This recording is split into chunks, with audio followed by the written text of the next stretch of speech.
ઓહો સોનલબેન, તમે તો બંગલો બનાવી નાખ્યો હે? હા, બનાવી જ લઈએ ને લે. આ તો તમારે બનાવી ભઠ્ઠીમાં જઈને તેની મહેનતથી જો આવું અમે બનાવી લીધું. હું તો કહું કે તમે જો અહીંયા જવાનું ચાલુ કરી દીધું, અહીં રહેવા આવો પછી તો તમારે આવું થઈ જાહે. ઈ હાસી વાત તો. આ તો હારું ને, ભગવાને બધું પાર પાડી દીધું. મારા ભાઈને હથવારો ના બે અહીંયા હસવા હે બધા ભેગા ને ભેગા એક જ ભઠ્ઠીમાં. આ તો મારી બેન ને હારું, મારી બેન મારી પાસે આવતી રહી ને તો એની હાહુ ઓલી મંથરા ને એની નણંદ ઓલી સૂરપંખા બે થી બસી જાય. આખો દી ટક ટક ટક ટક જ મારી બેન નો હાવ લોહી પી ગયું બિસાડીનું. હા, ને મારી બેન તો પછી હાવ ભોરી ભાભીની. એ હું વિચારમાં પડી ગઈ સોનલ તું. એ મારી લાડકી બેન, તને મોયે ન કહેવાય પણ જેવું મેં ધાર્યું તું ને એવું થઈ ગયું બસ. એ કોઈ નથી વિચારતી કે તમે બે ખુશ રહો એટલે આપણે બધુંય હારું. એ છે ને હું મારા ભાઈને બનાવી કહી દે કે તમે અહીંયા જવાના છે કાઈ બે એટલે મારા ભાઈને કઈ ઉપાડી નહીં.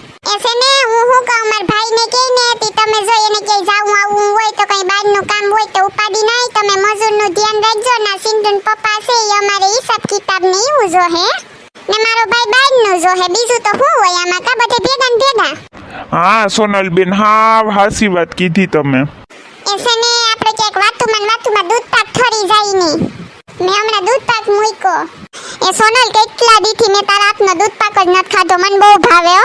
તે બનેવી અમાર બેન સંપાડી કહેતી હતી કે જો લગન કરીને આપણે માનું જમવા ગયા તાર મોટી બેન ને ન્યા હતી, તાર મોટી બેન વેજી દૂધ પાક બનાવ્યો તો ઓહો હું વાત કરું એની. એવો મસ્ત નહોતો એમ કહેતી હતી કે આખરે આટો મારવા જાય ને તો કેવું કે પાછો ઈ માયલો જ દૂધ પાક બનાવો એમ. એને મને કીધું તું કે અમાર દૂધ પાક ખાવો કઈ ફોનમાં તી મેં તો બનાવી મૂક્યો ને જો ઠરવા મૂક્યો. હા સોનલબેન, તમારી બેનને મેં ઈ જ કીધું તું 5 વર્ષ પહેલા રોટલો ખાવા ગયા હતા અને તમારી બેન વેસી દૂધપાક ને પૂરી બનાવ્યા હતા. ઈ જ માલી દૂધપાક ને પૂરી ખાવા બસ. હા મને ખબર છે એટલે તો કઈ એનો બનાવીને ઠરવાય મૂકી દીધો. ઈ તો બધું ઠીક ઘણી હાલો આગળ પૂરી બનાવી નાખું પછી આ કેવાનું કરું. એ મમ્મી બટેટાનું. હા મને ખબર છે તને નીકળા બટેટા જ વાલા છે. એ તમારે કુમાર કયું ખાવું એમ કહું. એ હવે બટેટાનું જ રાખી દઉં ને નોખા ફંદા હું કઈ રાખવા. એ મારા ગેલા હું ખાવું બીજું તારે. તે સોનલબેન, આગળી તો તમે સિન્ટુ કરતા હતા ને પાછું ગેલો નામ બે કા નામ રાખ્યા.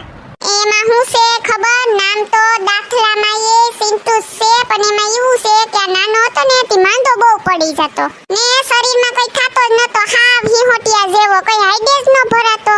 એ છે ને પછી હું કઈ બારી પર ન લઈતી. મને એક મહારાજે કીધું કે આનું નામ તમે ઘ ઉપરથી રાખો ને તો બહુ સારું. ને જો ઘ નામ ઉપરથી ના ગેલો નામ રાખ્યું ને જો તો 2-3 મહિનામાં આવો ફાટી ગયો ને કે તમે વાત જ ન પૂછો. ફૂલાઈને ફુગા જેવો થઈ ગયો તમે જોવ ને આને. એ મમ્મી જો તો કૂતરો આવ્યો. હળ મરી ગયા. એ અરર એ મારી લે કૂતરાએ તો બહુ ભારે કર્યો. દૂધ પાક બોટી ગયું. જો તો ધરાણો નીથી પાછો આવે ને જાય કે હાલ હજી જડી જાય. મારી મહેનતની પથારી ફેરવી નાખી કામ કરું આનું. જો તો કઈએ ની મહેનત કરતી હતી, આખું ટોપિયું દૂધનું ભર્યું તું તે હલાવીને અડધું બાળી નાખ્યું દૂધ. એવો મસ્તીનો દૂધ પાક થયો તો છેલ્લે લે આ કઈડો બોટી ગયો. આ પાછી તો તબેલામાં માથે ઊભી ને ભેંસ દોવરાવીને લઈ આવી દૂધ 70 રૂપિયાનું તો લીટર. એ મારા બેન ને બનેવી આવે કઈ જીવું તીવો થોડો દૂધ પાક ખવરાવાય. હવે તો શું કરશું સોનલ? એ છે ને એક કામ કરીએ ને સાહેબ ને દૂધ પાક ભરી દઈએ. હાલની ઇન સર હાટુ મોકલી દઉં. આમે એની પેલા એક દી મહેમાન આવ્યા ને તે થોડોક દૂધ પાક વધ્યો તો તેમાં છોકરા રે ઇન સાહેબ હાટુ મોકલાવ્યો તે કામ. આ તો છોકરા કોક દી કોસું લેસન કરીને ગયા હોય તો હાલ્યું જાય ને આમે ઇન સાહેબ વાહો લઈને બેઠા કે પાછો તાર મમ્મી દૂધ પાક બનાવે ને તો લઈને આવી છે. બહુ મસ્તીનો બનાવે તાર મમ્મી એટલે. તે સોનલબેન, આ કૂતરો તો જો કઈનો આવી જાય બસ કરે. એ મરી ગયો. મારા હાથનો દૂધ પાક સાટી ગયો. હવે ક્યાંથી જવાનો? ઈ નહીં જાય હવે.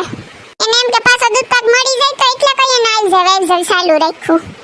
હું કઈ એની વાતોમાં પડી ને મને કઈ ખબર નહીં. ઈ દૂધ પાકનું હું ઘી ગયો હાથી દૂધ પાક ખાવા હાટું થઈને જ આવી જાય ચાલુ હતું. મને વાતોની વાહે કઈ પડી નહીં ખબર. એ સિન્ટુ દીકરા આજ તો તું છે ને લેતો જ જા તાર સાહેબ હાટું. જેટલો જોઈએ એટલો લેતો જ જા. કૂતરું ખાય કે સાહેબ ખાય હું ફરક પડવાનો. આઈ મે કેદીના તાર સાહેબ લઈ વેડ ગયા દૂધ પાક લઈ જે દૂધ પાક તો લેતો જ જા તો હું કહું કે. એ સિન્ટુડા ઓલો આખું ટોપિયું પડ્યું ઈ ઉપાડતો જા તન નિહારે. એ ઝારવીન જઈ જે બટા. એ સામાજ દીકરો સાહેબને આપી દીજે જા. હા મમ્મી. હવે હું કહું, ભૂખ તો લાગી ને કા તમને બેયને? કઈ વાંધો નહીં, હમણાં બનાવી નાખું ફટાફટ. ઉભો એક કામ કરું, તમારે બનાવીને ફોન કરું, ઈ આવતા જ હે. એ હાલો, હું બોલું છું. હું કોણ આવે? આમાં કોણ બોલતું હોય? બીજું કોઈ બોલતું હોય આમાં? હા, તે હું એમ કહું કેટલીકને નંબર દઈ રાખ્યા તમે? કે તમારે પૂછવું પડે કે કોણ? ધ્યાન રાખજો, પછી ડેલી નહીં ખોલે, ખબર છે ને? અરે સોનલબેન એમ બોલાય કામ? અરે સંપા, અમાર બેને તો એવું હાલતું જ હોય, અમે તો આવી મજાક મસ્તી કરતા જ હોય. આમે અમાર છોકરા છે ને પછી તમે બે બહુ અહીંયા. પણ આવ્યું રમતું હોય? એ હા, હવે રમતું તો કરાવ્યું જ પડે ને. આમ ફ્રી માઇન્ડથી જીવન જીવાય. આ જોવની તમાર બનેવી કોઈ દીવું ન કરે. આ રીઝને બધું ઠેકાણે થઈ જાહે. એ હું કામ એ આવ્યા છે. કોણ હોય બીજું? તમાર હાડુ ભાઈ ને મારી બેન તમારી હારી, બીજું કોણ? એ હું છે ને એમ કહેતી હતી કે આવ્યા ને તે અસલનો રૂપારો દૂધ પાક બનાવ્યો તો પણ મરી ગયું, ઓલું કૂતરું બોટી ગયું. તો હવે કૂતરું બોટી ગયું તો મહેમાનને ખવડાવાય નહીં. તો તમે ક્યાં પૂગ્યા? ત્યાં ઇસ્કોન મંદિર. હા, હારી સ્વીટની કઈ એવી મીઠાઈની દુકાન હોય ને તો એકાદી મીઠાઈ લેતા આવજો. એમ કહો કે અંગૂર રબડી લેતા આવો ને પૂરી બનાવી નાખું. શાક તો 2-3 જાતના બનાવી નાખ્યા. એ જલ્દી આવો કે ખોટી બોટી ન થઈ જતા ને ઊભા ન રહેતા. એ બનેવી પૂછે કે ફાકીના પાર્સલ લેતો આવું. એ હા ભલે ને 2-3 લઈ લે, પણ એને કીધો ગ્લુકોઝ નાખે તો ગયડી લાગે.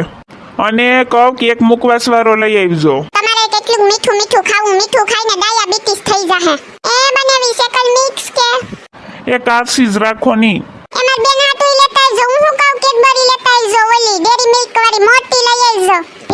ભેગી હુંય ખાઉં ને લે. એ ભલે ભલે, હાલો હાલો, હું રાખું તો કામ છે. અરે હમણાં જ આવે, આ તો ફડાકે કામ થઈ જાય. આપણે ખાલી ઓર્ડર જ કરવાનો હોય.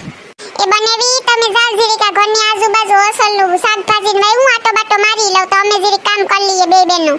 એ આ સોનલબેન. જો સંપા કેમ બાકી મેં મનાવી લીધા ને? હારું, એલી આપણે બે પાહે હોય ને તો કઈ ઉપાડી નહીં ને એકબીજાને હથવારાનો હથવારો હોય.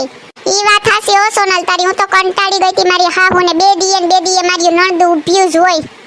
પાછા તો એના છોકરાએ કેવા વાયડી ને કવરાવી દે મામી મામી કરીને.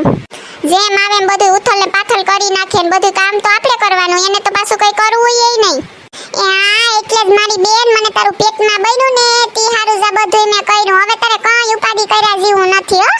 તું તારે 2 રોટલા કરજે ની એટલે રેડી. ને હું એમ કહું કે તાર ઘરવાળો જો પઠીન કામમાં વયા જાહે તીનું એલે રાખશે ને આપણે બેયનું આપણે બે હપ્પી ને રીહું એટલે પછી તમારે જો અમાર જીમ બંગલો થઈ જાહે. ઉપાધિ ન કરતી હો માર બેન કઈ. હા સોનલ બેન, તમે હોય પછી મારે હું ઉપાધિ કરવાની? તું ઝીણકી હતી ને તઈએ તો ઈવી વાયડીની હતી, તું બાકતી ઈવી ઓ નીકળી બા ઢોકળીની. હું તને છે ને બહુ જ ની હતી કે હું જ્યાં હારે જાય ને ગામમાં તો તને કરાવી જ નહીં ને થાતું હે ને તોય હું તોડાવી નાખી. જો હવે કેવા દી એવા તને જઈ લઈને આવી ને માર ઘરમાં રહેવા. એ કઈ ઉપાધિ વગરનું નહીં. આપણે બાને કઈ આપણી બે બેનોની ઉપાધિ નહીં, આપણા ભાઈને કઈ ઉપાધિ નહીં. બે ઈના જમાયું ને કામ કરે રાખે. એ સાહેબ માર મમ્મીએ છે ને આ દૂધ પાક મોકલો જગ ભરીને તમાર હાટું. તમારા ઘરનો ને તારી મમ્મી નાતનો તો મને દૂધ પાક બહુ જ નો ભાવે હો. હારું લે માર દીકરો. તમે કહેતા હતા ને કેદીના કે દૂધ પાક બનાવો તો ડીજે ત્યાં લઈ આવ્યો. પણ દીકરા આ તો બહુ બધો તું લઈ આવ્યો હે, આખો જગ ભરીને લઈ આવ્યો. એ આ સાહેબ તમારે પીવા એટલો પીજો. એ પીવા એટલાની ક્યાં વાત કરે, હું તો આખો પૂરો કરી જાય. મને કેવો બહુ જ નો ભાવે. લવ સાહેબ તો આ વાહ સિન્ટુ બેટા, હોય 1 નંબર દૂધ પાક. બાકી એટલો બધી પી લીધો ને કે હલાતુંય નથી ને સલાતુંય નથી. બપોરે કઈ નહીં ખવાય પીવાય. પણ એટલો બધી કા લઈ આવ્યો? જો તો ધરાઈ ગયો હાવ.